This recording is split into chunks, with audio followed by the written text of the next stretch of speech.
आदरणीय श्रोतागण, देखिए, धर्म के विषय में कुछ चर्चा करेंगे। जो सत्य है उससे बड़ा कोई धर्म नहीं है, और सत्य एक ही है और सबके लिए है। तो उसमें जब सत्य को यानी सत्य धर्म को जब असत्य द्वारा दबाया जाता है, धर्म की गलत व्याख्या की जाती है, तो अनेक प्रकार के अनर्थ समाज में होते हैं। महर्षि दयानंद जी, जो एक वीतराग सन्यासी होने के साथ साथ वेद के महाविद्वान थे, तो उन्होंने बिल्कुल स्पष्ट धर्म की व्याख्या की कि धर्म अनेक नहीं हो सकते, धर्म तो एक ही है। और देखिए कैसे उस व्याख्या का औचित्य अब सिद्ध हो रहा है। अभी कोई फिल्म का एक विवाद चल रहा है, हम तो उसको देख नहीं पाए, अभी मैं उसका नाम भी भूल रहा हूँ, कि वो हमारे जो ऐतिहासिक चरित्र हैं कि उनको किस तरह गलत रूप में पेश किया गया।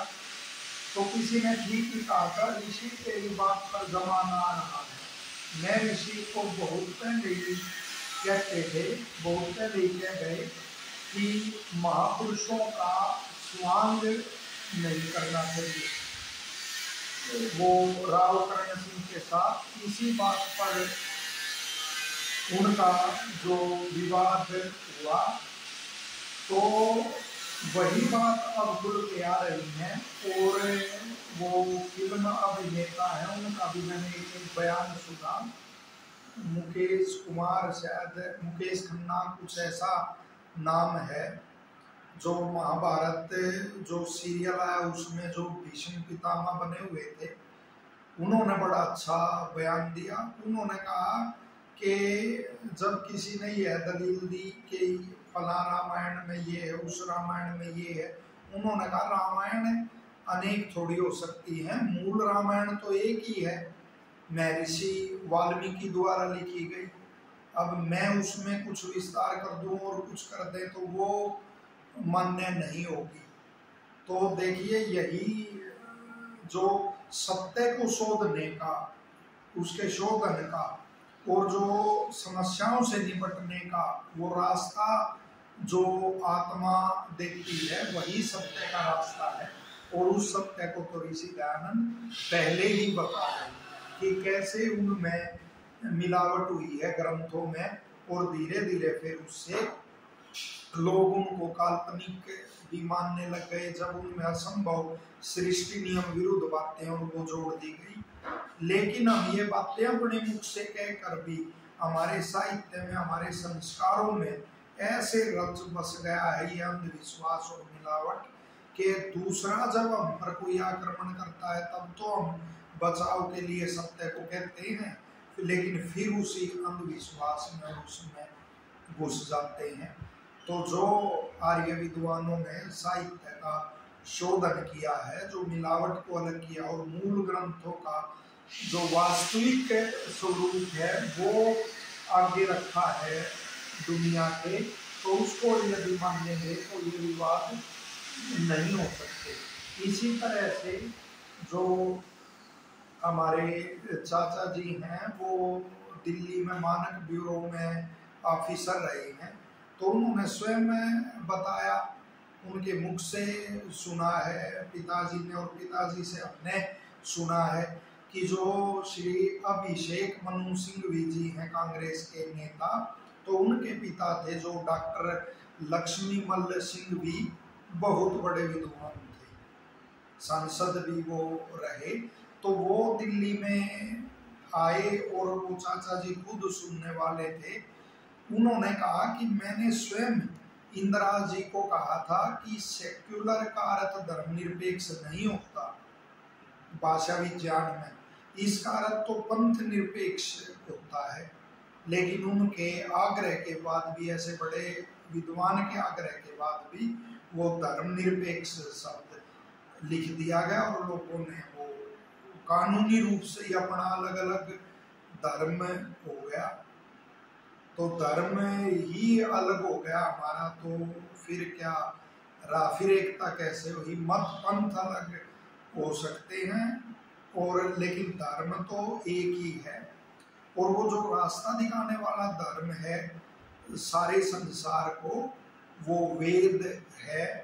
और जो गाय है परोपकारी पशु, वेद है, वेद का ज्ञान है।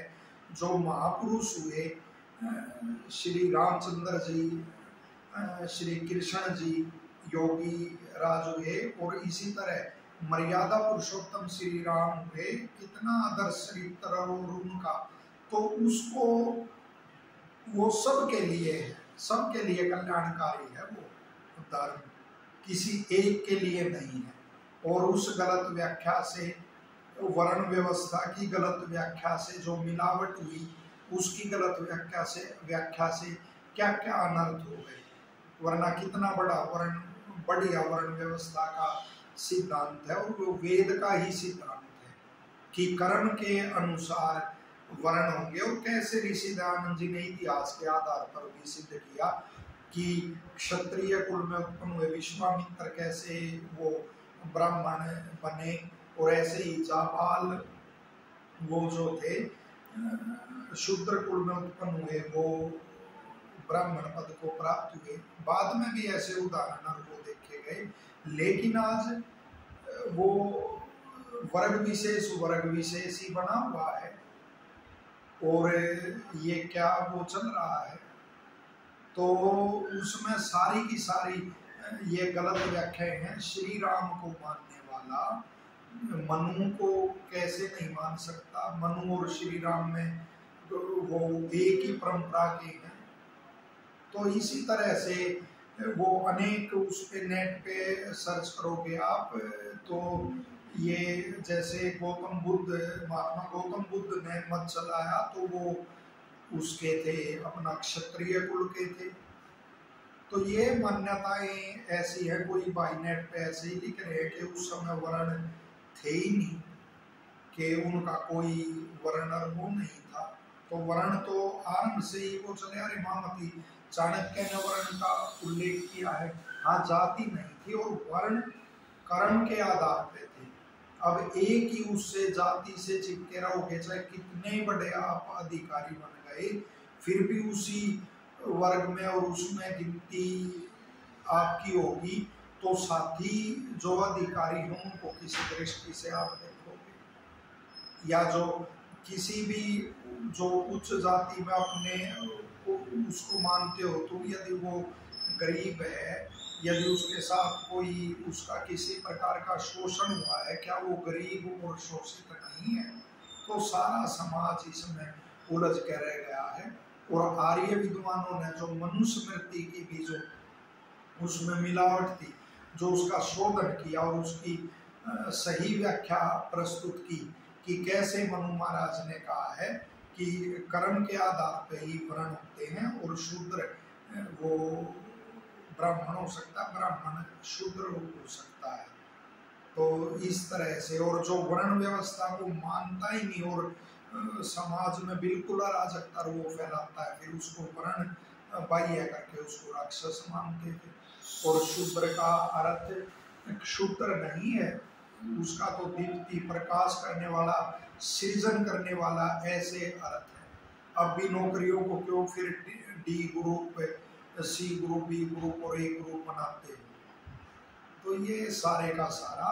और हमें अपने आने वाली पीढ़ी, क्या हमारे आगे जो पीढ़ी बड़ी होगी, उसका भविष्य बड़ा खतरनाक हमारे को लगता है। छोटे छोटे बच्चों में इन नेताओं ने, और जो ये नेता बनने के लिए कोसते रहते हैं अपने महापुरुषों को, और उनको धर्म की निंदा वो करते रहते हैं, वो ऐसा भविष्य देश का बना देंगे कि देखना, वो एक आपसी उसका युद्धकार वो माहौल उत्पन्न होगा, बेकार माहौल उत्पन्न होगा, जिसमें बेकसूर भी पीड़ित होते हैं। तो इससे इस देश को बचाया जाए, क्यों उसको कोस रहे हो? कोई भी बात हो, मनु को कोस रहे हो, किसी को कोस रहे हो। और ग्राउंड लेवल पे काम करने वाले वो होने चाहिए कार्यकर्ता आदि। एक और समस्या वर्तमान की है कि जो ये चलता है, ये पहले राजतंत्र था, लेकिन राजतंत्र में तो राजा भी उपलब्ध होता था जनता को, जो अच्छे राजा और वो होते थे। वो लोकतंत्र ही था कि मनु ने कहा जो सबसे उत्तम हो धार्मिक हो प्रजा में, उसको राजा बनाओ। कौन कौन नेता बन रहे हैं? तो ये केवल जातिवाद और उसके कारण है। कोई भी विवाद हुआ, आंदोलन हुआ, वो पुलिस सामने है और जनता सामने है, नेता कहाँ गए? क्या इतनी बड़ी सरकार के पास एक भी कोई मध्यस्थता करवाने वाला नहीं है? ये कहाँ का लोकतंत्र है? और साथ ही जो सरकार है उनके भी वो धर्म का जो ठेका लेती है, तो ग्राउंड लेवल पे धर्म का प्रचार करने वाले वो ऐसी नीतियां और वो बनाई कहाँ पहुंच रहे हैं गांव में, सत्य धर्म के प्रचारक। और वो केवल ऐसे लोगों का साथ वो सरकार ने पकड़ लिया और ऐसे ही मिल जाते हैं उनसे जो भोगी विलासी व्यक्ति और वो होते हैं। वो कहाँ फिर धर्म प्रचार और वो कर पाएंगे? लेकिन फिर भी जो कर रहे हैं सत्य धर्म का प्रचार, वो आदरणीय है, सम्माननीय है। और केवल जितना विचारों का वो अंदर से जातिवाद की भावना निकाल के और विचारों का वो होगा, एक सत्य प्रकाश होगा। और साथ ही फिर एक बार कह रहा हूँ, वेद के प्रति, गाय के प्रति, अपने महापुरुषों के प्रति वो सच्ची श्रद्धा जब हमारे मन में होगी, तो फिर देश को कोई टुकड़े नहीं कर सकता। कोई अपनी जाति के या मत पंथ के नाम पे कोई अपनी गंदी राजनीति नहीं चला सकता। धन्यवाद।